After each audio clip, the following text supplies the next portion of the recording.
আমি বিগত এসপ্তাহ ধৰি পানীৰ তলত আছোঁ আৰু এই মুহূৰ্তলৈকে কিন্তু আমি অসম চৰকাৰৰ ফালৰ পৰা কোনো সাহায্য পোৱা নাই। চৰকাৰৰ প্ৰতি আমাৰ এটা ২ নম্বৰ অনুৰোধ যে বানপানীৰ পাছৰ যিটো সমস্যা আহিব, সেই সমস্যাটো যাতে চৰকাৰে খুব প্ৰখৰ দৃষ্টিৰে চকু দিলেহে আমাৰ জনসাধাৰণ বাচি থকা সম্ভৱ হ'ব।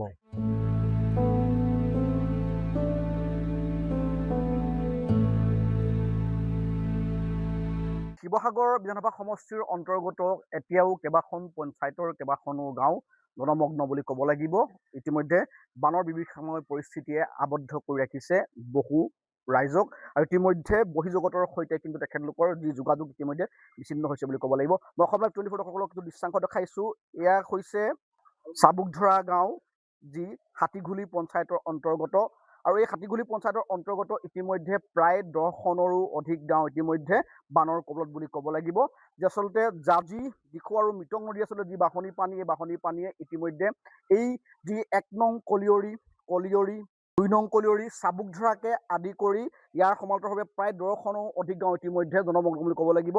শেষ হৈছে প্ৰায় কৃষিভূমি ইতিমধ্যে যিসমূহ ৰুৱতী আচলতে পথাৰ আছিলে সেইসমূহ ইতিমধ্যে কিন্তু এবুকু পানী তলত বুলি ক'ব লাগিব। মোৰ লগত এজন স্থানীয় যুৱক আছে, মই আপোনাৰ ওচৰলৈ আহিছোঁ। আচলতে কি ক'ব, প্ৰায় এসপ্তাহ ধৰি কিন্তু আপোনালোকৰ এই যি চাবুকধৰা অঞ্চলৰ লগতে ১ নং কলিয়ৰী হওক, ২ নং কলিয়ৰী, সমগ্ৰ আচলতে হাতীঘুলি পঞ্চায়ত ইতিমধ্যে কিন্তু বানৰ কবলত বুলি ক'ব লাগিব। কি ক'ব, কেনেকুৱা দুৰ্বিষময় পৰিস্থিতি ইয়াত আপোনালোকৰ উদ্ভৱ হৈছে, কি ক'ব এই মুহূৰ্তত আপোনালোকে? হয়, চাওক, বিগত যোৱা 10টা বছৰ আমাৰ ইয়াত বানপানী নাছিল। এই 10 বছৰ বিৰতিৰ পাছত এইবাৰ যি প্ৰলয়ংকৰী বানপানী আহিল, এই বানপানীয়ে যোৱা এসপ্তাহ ধৰি আমাৰ ইয়াত সম্পূৰ্ণৰূপে আমাৰ অঞ্চল, আমাৰ চাবুকধৰা, কলিয়ৰী, নচাৰিঙীয়া, বৰহোলাপাৰ, শিলপুখুৰী প্ৰমুখ্যে কৰি মানে গোটেই গাঁওখিনি ডুবাই পেলালে। মানে ঘৰৰ ভিতৰত ধৰি লওক এতিয়া একঁকালৰ ওপৰত পানী হৈছে। ইয়াত বিশেষকৈ আমাৰ মেইন সমস্যা হৈছে আমাৰ ইয়াত পানীটো সোমোৱাৰ পিছত পানীটো সোনকালে নোলায়। আমি বিগত এসপ্তাহ ধৰি পানীৰ তলত আছোঁ আৰু এই মুহূৰ্তলৈকে কিন্তু আমি অসম চৰকাৰৰ ফালৰ পৰা কোনো সাহায্য পোৱা নাই। কিন্তু অসমৰ বিভিন্ন স্বেচ্ছাসেৱী অনুষ্ঠানে আমাৰ ইয়াত যথেষ্ট আৰ্থিক সাহায্য, খাদ্য সামগ্ৰী যোগান ধৰিছে আৰু এতিয়া পানী শুকাই যোৱাৰ লগে লগে আমাৰ ইয়াত যথেষ্ট মানে বেমাৰ আজাৰৰ প্ৰাদুৰ্ভাৱ আহি পৰিছে। গতিকে আপোনালোকৰ জৰিয়তে মই অসম চৰকাৰক তথা জিলা প্ৰশাসনক আহ্বান জনাইছোঁ যে আমাৰ অতি দুৰ্গম এলেকাবিলাকত আপোনালোকে স্বাস্থ্য সেৱা উন্নত কৰক আৰু আমাৰ যিখিনি মানুহ এই খেতি কৰি খুটি খুওৱা মানুহখিনিয়ে যিটো এসাঁজ ভাতৰ কাৰণে এতিয়া হাহাকাৰ কৰিবলগীয়া হৈছে, দিন হাজিৰা কৰা মানুহখিনি আজি বিগত 15 দিন ধৰি তেওঁলোকে কামৰ কাৰণে যাব পৰা নাই। এই ক্ষেত্ৰত অসম চৰকাৰক বিশেষভাৱে এই মানুহসকলৰ ওপৰত গুৰুত্ব প্ৰদান কৰিবলৈ মই আপোনালোকৰ জৰিয়তে আহ্বান জনাইছোঁ। হয়, মই পুনৰবাৰ সেই দৃশ্যাংশ দেখাইছোঁ। এইটো হৈছে এটা পথ বুলি ক'বলৈ, আৰু এই পথৰ ওপৰতে ইতিমধ্যে একাঠুৰ ওপৰত পানী বুলি ক'ব লাগিব আৰু এই পথেৰে আচলতে নাও যাত্ৰা ইতিমধ্যে কৰিবলগীয়া হৈছে, নাৱেৰে আচলতে চলাচল কৰিবলগীয়া হৈছে ইয়াৰ যিসকল স্থানীয় ৰাইজ বুলি ক'লে। মোৰ অন্য এজন আচলতে স্থানীয় বাসিন্দা আছে, মই ক'ব লাগিব।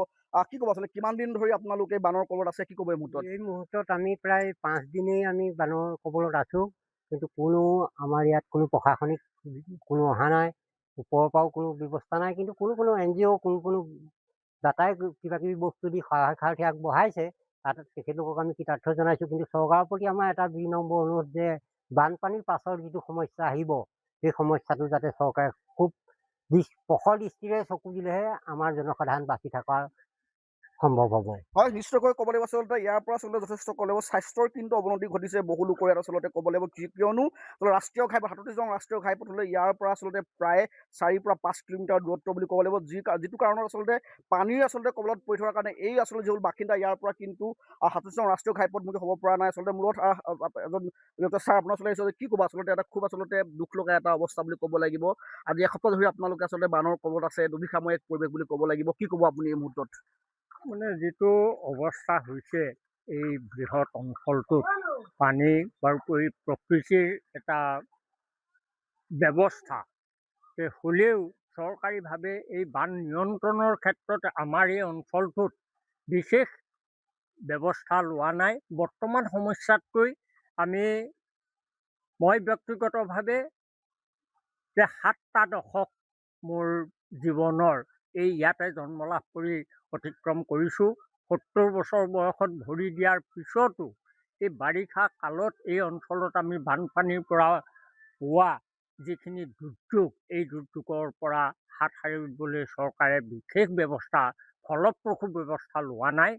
তাৰ ফলতে আমি এনেদৰে ভোগ কৰিবলগীয়া হৈছে। এই কৃষিপ্ৰধান অঞ্চলটোত এতিয়া এই শাওণ মাহত খেতিৰ কোনো ব্যৱস্থা নাই। খেতি কৰিছিল খেতিৰ মূল যিটো আধাৰ মানে কঠীয়া ক'তো বোধ কৰোঁ এগোচা দিবৰ কাৰণেও এই হাতীগুলি গাঁও পঞ্চায়তৰ এলেকাত কঠীয়া নাই, পানী শুকাই গ'লেও।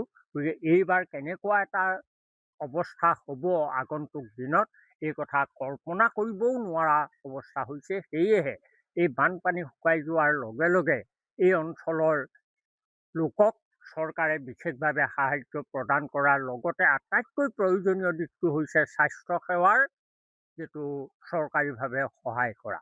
হয়, নিশ্চিতকৈ যদি আমি শিৱসাগৰ জিলা প্ৰশাসনলৈ আমাৰো আচলতে অসমীয়া 24 তৰফৰ পৰা এটা আহ্বান থাকিব। নিশ্চিতকৈ আচলতে হাতীগুলি পঞ্চায়তৰ অন্তৰ্গত বহু কিন্তু গাঁও ইতিমধ্যে কিন্তু জনমগ্ন বুলি ক'ব লাগিব, আৰু ইতিমধ্যে বহু ৰাইজ কিন্তু ইয়াত আবদ্ধ হৈ আছে বুলি ক'ব লাগিব। আৰু ইতিমধ্যে তেখেতলোকে জনাইছে যে আচলতে জিলা প্ৰশাসনৰ তৰফৰ পৰা কোনো আচলতে সুবিধা ইতিমধ্যে তেখেতলোকে আদায় পোৱা নাই। গতিকেলৈ আমাৰ যদি প্ৰতিবেদন যদি শিৱসাগৰ জিলা প্ৰশাসনে যদি চাই তেতিয়াহ'লে নিশ্চিতকৈ আমাৰো আহ্বান থাকিব যে এইসমূহ যদি দুৰ্গম আচলতে গাঁও বুলি ক'ব লাগিব, আৰু ইয়াত কিন্তু সাহায্যৰ ইতিমধ্যে প্ৰয়োজনীয়তা আহি পৰিছে। বিশেষকৈ যদি স্বাস্থ্যৰ অৱনতি কিন্তু বহু লোকৰ ইয়াত ঘটিছে, স্বাস্থ্য ক্ষেত্ৰখনত কিন্তু ইয়াত বহুত চকু দিবলগীয়া আছে। গতিকে আমাৰ প্ৰতিবেদনৰ জৰিয়তে আমি জিলা প্ৰশাসনক পুনৰবাৰ আহ্বান জনাইছোঁ যাতে এইসমূহ অঞ্চললৈ জিলা প্ৰশাসনে ৰিলিফ দিয়াৰ কিন্তু ব্যৱস্থা কিন্তু এতিয়াও কৰিবলগীয়া আছে।